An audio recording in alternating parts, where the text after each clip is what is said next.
ಎಲ್ಲ ನಮಸ್ಕಾರ. ಕನ್ನಡ ಯೂಟ್ಯೂಬ್ ಚಾನಲ್ಗೆ ನಿಮ್ಮೆಲ್ಲರಿಗೂ ಸುಸ್ವಾಗತ.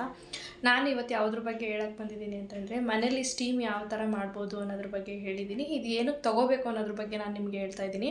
ನಿಮಗೆ ನಸಲ್ ಕಂಜೆಸ್ಟೆಡ್ ಇದ್ದರೆ, ನೋಸ್ ಬ್ಲಾಕ್ ಇತ್ತು ಅಂತಂದರೆ, ಥ್ರೋಟ್ ಇರಿಟೇಷನ್ ಅಂದರೆ ಗಂಟ್ಲಲ್ಲಿ ಕೆರೆತ ಆದರೆ, ಮತ್ತು ಏನೋ ಒಂದು ಡಿಸ್ಕಂಫರ್ಟ್ ಥರ ಆದರೆ, ಮೂಗಲ್ಲಿ ಬ್ಲಾಕೇಜ್ ಆದರೆ, ಮತ್ತು ಕೆರೆತ ಆಗ್ತಿದೆ ಗಂಟ್ಲಲ್ಲಿ, ಈ ಥರ ಎಲ್ಲ ಕಂಡು ಬಂದಲ್ಲಿ ಇದು ಕೋಲ್ಡು ಬ್ಲಾಕೇಜ್ ಥರ, ತಲೆಯಲ್ಲಿ ಹೆಡ್ಡಲ್ಲೆಲ್ಲ ಬ್ಲಾಕೇಜ್ ಥರ ಫೀಲ್ ಆಗೋದು, ಮತ್ತು ಸೈನೋಸೈಟಿಸು ಈ ಥರ ಎಲ್ಲ ಇದ್ದಾಗ ನೀವು ಸ್ಟೀಮ್ ಮಾಡ್ಕೋಬೋದು ಮನೇಲಿ.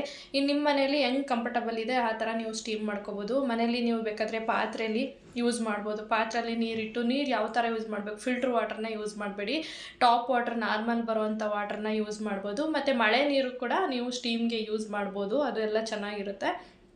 ನಿಮ್ಮ ಮನೇಲಿ ವಿಕ್ಸ್ ಇದ್ದರೆ ವಿಕ್ಸ್ ಹಾಕ್ಕೊಂಡು ನೀವು ಸ್ಟೀಮ್ ಮಾಡ್ಬೋದು. ಇಲ್ಲ ಅಂತಂದರೆ ಕ್ಯಾಪ್ಸೂಲು ಸಿಗುತ್ತೆ, ಸಿನರೆಸ್ಟ್ ಕ್ಯಾಪ್ಸೂಲು ಅಂತ ನೀವು ಫಾರ್ಮಸಿಲಿ ಸಿಗುತ್ತೆ, ಅದನ್ನು ನೀವು ಯೂಸ್ ಮಾಡ್ಕೋಬೋದು. ನಿಮಗೆ ಸ್ಟೀಮ್ ಹೇಗೆ ತೊಗೊಳೋದು ಮನೇಲಿ ಅಂತ ಹೇಳ್ತಾ ಇದ್ದೀನಿ. ಮನೇಲಿ ನೀವು ಸ್ಟೀಮ್ ಈ ಮಿಷಿನ್ ಇಲ್ಲ ಅಂದ್ರೂ ನಾರ್ಮಲಾಗಿ ನೀರಿಟ್ಬಿಟ್ಟು ಮನೇಲಿ ವಿಕ್ಸ್ ಹಾಕಿ ತೊಗೋಬೋದು. ಅದು ಟಾಪ್ ವಾಟ್ರು ಮತ್ತು ರೈನ್ ವಾಟರ್ನ ಸ್ಟೀಮ್ ಕಾಮನ್ ಆಗಿ ಯೂಸ್ ಮಾಡ್ಬೋದು. ಫಿಲ್ಟ್ರ್ ವಾಟ್ರ್ ಯಾರು ಯೂಸ್ ಮಾಡಬೇಡಿ. ಮತ್ತು ಇದು ನೋಡಿ, ನಾನು ಈ ಡಬ್ಬದಲ್ಲಿ ನಾನು ಮಿನಿಮಮ್ಮು ಮ್ಯಾಕ್ಸಿಮಮ್ಮು ಅಂತ ವಾಟ್ರ್ ಇರುತ್ತೆ, ನಾನು ಇಲ್ಲಿ ಮ್ಯಾಕ್ಸಿಮಮ್ ವಾಟ್ರನ್ನ ಫಿಲ್ ಮಾಡ್ಕೊಂಡಿದ್ದೀನಿ.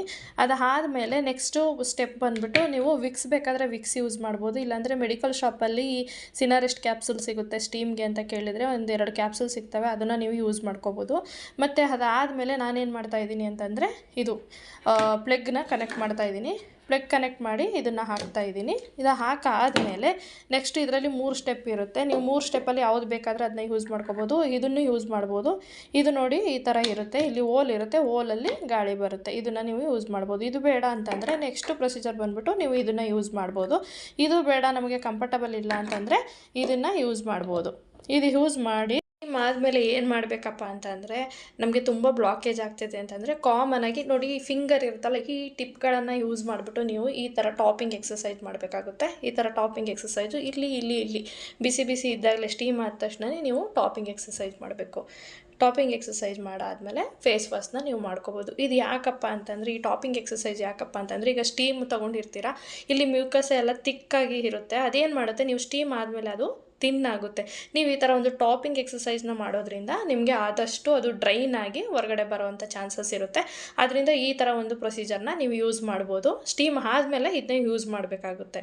ಒಂದು 10 ನಿಮಿಷ ನೀವು ಹಿಂಗೆ ಎಲ್ಲೆಲ್ಲಿ ನೋವಿದೆ, ಎಲ್ಲೆಲ್ಲಿ ಇದಾಗುತ್ತೆ ಅದನ್ನು ನೀವು ಈ ಥರ ಟಾಪಲ್ಲಿ ಈ ಥರ ಮಾಡಿದ್ರೆ, ಟಾಪ್ ಥರ ಎಕ್ಸಸೈಸ್ ಮಾಡ್ತು ಅಂತಂದರೆ ಅದು ಔಟ್ಸೈಡ್ ಬರೋವಂಥ ಚಾನ್ಸಸ್ ಇರುತ್ತೆ. ನನ್ನ ಒಂದು ಇನ್ಫಾರ್ಮೇಷನು ನಿಮಗೆ ಇಷ್ಟ ಆಗಿದ್ದಲ್ಲಿ ನನ್ನ ಚಾನಲ್ನ ಲೈಕ್ ಮಾಡಿ, ಸಬ್ಸ್ಕ್ರೈಬ್ ಮಾಡಿ. Thank you.